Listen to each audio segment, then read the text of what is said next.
श्री शिवाय नमस्तुभ्यम। हर हर महादेव, जय भोलेनाथ। स्वागत है आप सभी का आपके अपने चैनल ज्ञानार्थ में। बहुत बहुत स्वागत है श्रोताओं। आज की इस वीडियो में आप रसपान करेंगे भादव मास में सोमवार की पावन पवित्र व्रत कथा, भगवान भोलेनाथ की पवित्र व्रत कथा, जिसके श्रवण मात्र से साधक के सभी दुख दरिद्रता दूर हो जाती है और भगवान भोलेनाथ की कृपा से ऐसे साधक को मिलता है अखंड सौभाग्य, तेजस्वी पुत्र और अटल संपत्ति का वरदान। और इसी के साथ साधक के सभी दुख दरिद्रता दूर हो जाती है और मनवांछित फल की प्राप्ति का वरदान प्राप्त होता है। तो आइए रसपान करते हैं सोमवार की पावन पवित्र व्रत कथा, भादव मास में सोमवार की पवित्र व्रत कथा। सोमवार के व्रत कथा के अनुसार अमरपुर नगर में एक धनी व्यापारी रहता था। दूर दूर तक उसका व्यापार फैला हुआ था। नगर में उस व्यापारी का सभी लोग मान सम्मान करते थे। इतना सब कुछ होने के बावजूद भी वह व्यापारी अंतर्मन से बहुत ही दुखी था, क्योंकि उस व्यापारी का कोई भी पुत्र नहीं था। इसी चिंता में वह अंदर ही अंदर घुटता रहता था और उसे हमेशा यह चिंता सताती रहती थी। दिन रात उसे एक ही चिंता सताती रहती थी। उसकी मृत्यु के बाद उसके इतने बड़े व्यापार और धन संपत्ति को कौन संभालेगा, सारा भार कौन संभालेगा। पुत्र पाने की इच्छा से वह व्यापारी प्रति सोमवार भगवान शिव की व्रत पूजा किया करता था। संध्या काल को व्यापारी शिव मंदिर में जाकर भगवान शिव के सामने घी का दीपक जलाया करता था।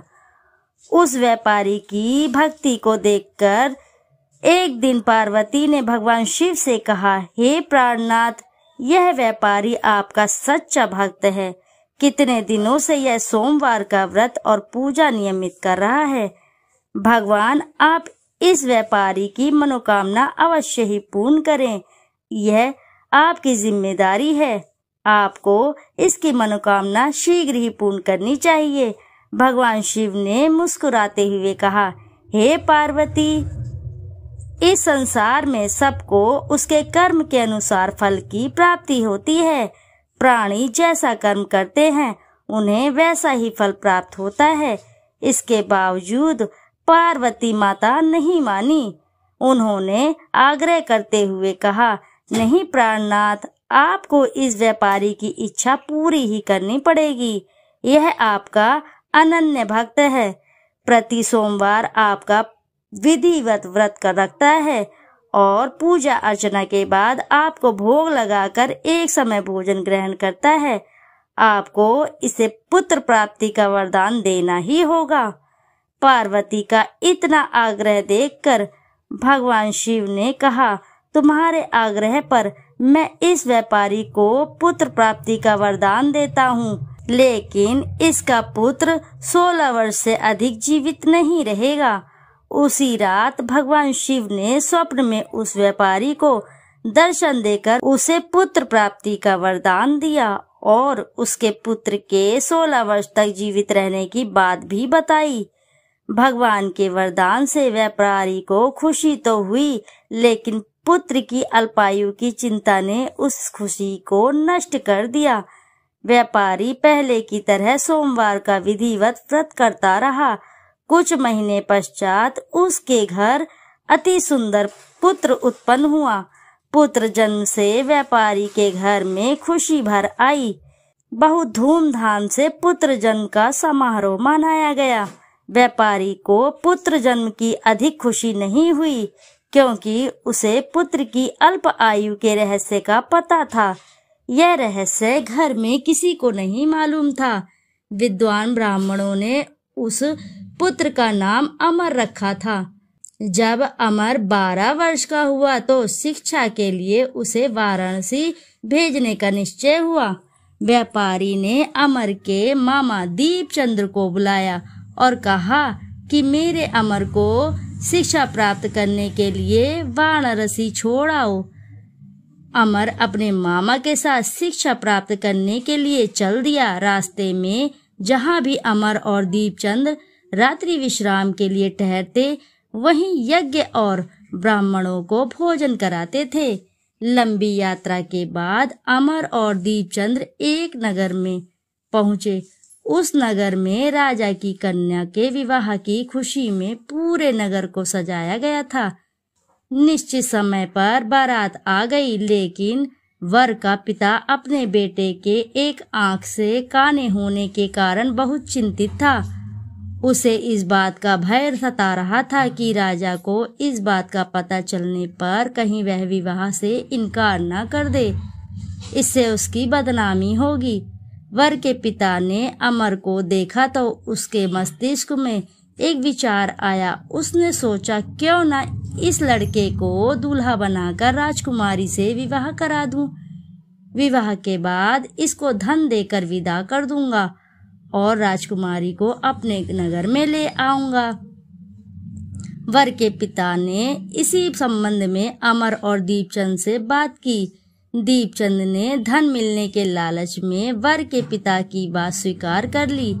अमर को दूल्हे के वस्त्र पहनाकर राजकुमारी चंद्रिका से विवाह करा दिया गया।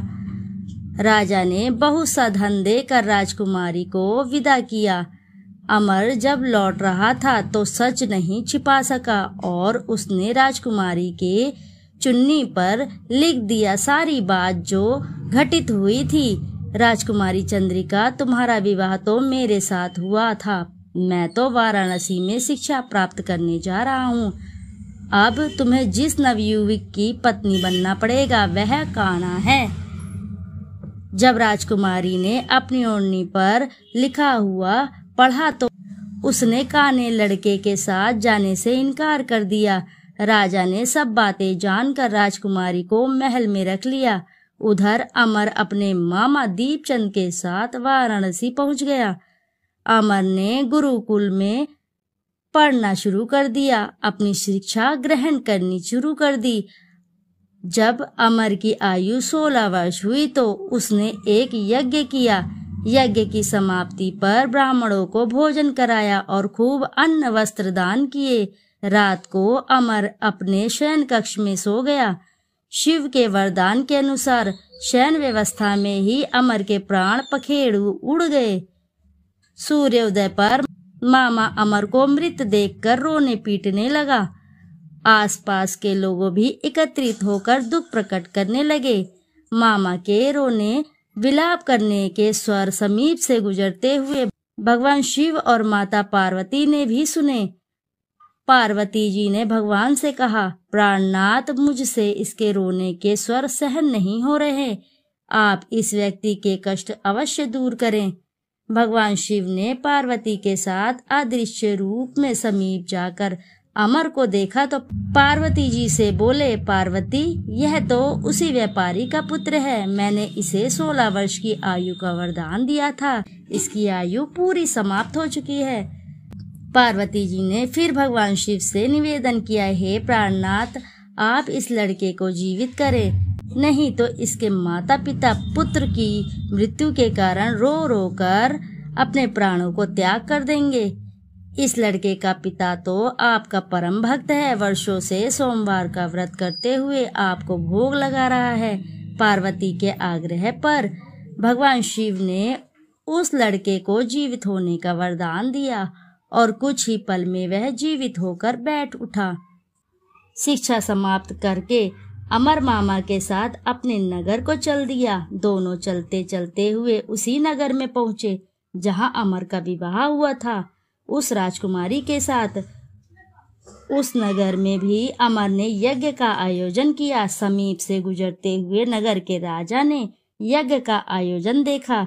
राजा ने अमर को तुरंत पहचान लिया। यज्ञ समाप्त होने पर राजा अमर और उसके मामा को महल में ले गया और कुछ दिन उन्हें महल में रखकर बहुत सा धन वस्त्र देकर राजकुमारी के साथ विदा किया। रास्ते में सुरक्षा के लिए राजा ने बहुत से सैनिकों का भी साथ भेजा था। दीपचंद्र ने नगर में पहुंचते ही एक दूत घर को भेजकर अपने आगमन की सूचना भेजी। अपने बेटे अमर के जीवित वापस लौटने की सूचना से व्यापारी बहुत ही प्रसन्न हुआ। व्यापारी ने अपनी पत्नी के साथ स्वयं को एक कमरे में बंद कर रखा था। भूखे प्यासे रहकर व्यापारी और उसकी पत्नी बेटे की प्रतीक्षा कर रहे थे। उन्होंने प्रतिज्ञा कर रखी थी कि यदि उन्हें अपने बेटे की मृत्यु का समाचार मिला तो दोनों अपने प्राण त्याग देंगे। व्यापारी अपनी पत्नी और मित्रों के साथ नगर के द्वार पहुंचा। अपने बेटे के विवाह का समाचार सुन पुत्रवधू राजकुमारी चंद्रिका को देखकर उसकी खुशी का ठिकाना न रहा। उसी रात भगवान शिव ने व्यापारी के स्वप्न में आकर कहा, हे श्रेष्ठी, मैंने तेरे सोमवार के व्रत और व्रत कथा सुनने से प्रसन्न होकर तेरे पुत्र को लंबी आयु प्रदान की है। व्यापारी बहुत ही प्रसन्न हुआ। सोमवार का व्रत करने से व्यापारी के घर में खुशियां लौट आई। शास्त्रों में लिखा है कि जो स्त्री पुरुष सोमवार का विधिवत व्रत करते हैं और व्रत कथा सुनते हैं, उनकी सभी इच्छाएं शीघ्र ही पूर्ण होती है। भगवान भोलेनाथ की कृपा से उनके सभी मनोरथ शीघ्र ही पूर्ण होते हैं। भगवान भोलेनाथ उसकी सभी इच्छाओं को शीघ्र ही पूर्ण करते हैं। जो भी साधक इस कथा को श्रवण करता है और इसका हुंकारा भी भरता है तो भी भगवान भोलेनाथ उसके सभी मनोरथ शीघ्र ही पूर्ण करते हैं। तो भक्तों, एक बार अपनी सच्ची श्रद्धा के साथ एक बार जयकारा जरूर लगाए। श्रावण मास का महीना चल रहा है, ऐसे में भगवान भोलेनाथ की कृपा आपके ऊपर पूरे सावन बरसती रहेगी। इस कथा के श्रवण मात्र से भगवान भोलेनाथ आपके घर में धन धान्य अवश्य ही भरेंगे। एक बार अपनी सच्ची श्रद्धा के साथ जयकारा जरूर लगाइए भक्तों। हर हर महादेव, जय भोलेनाथ। तो श्रोताओं, यदि आपको कथा अच्छी लगी है तो वीडियो जरूर लाइक करें, साथ ही चैनल को सब्सक्राइब करें। एक बार अपनी सच्ची श्रद्धा से कमेंट बॉक्स में जरूर लिख दें, हर हर महादेव, जय भोलेनाथ। फिर मिलते हैं आपसे ऐसी किसी कथा कहानी में। जब तक के लिए नमस्कार भक्तों।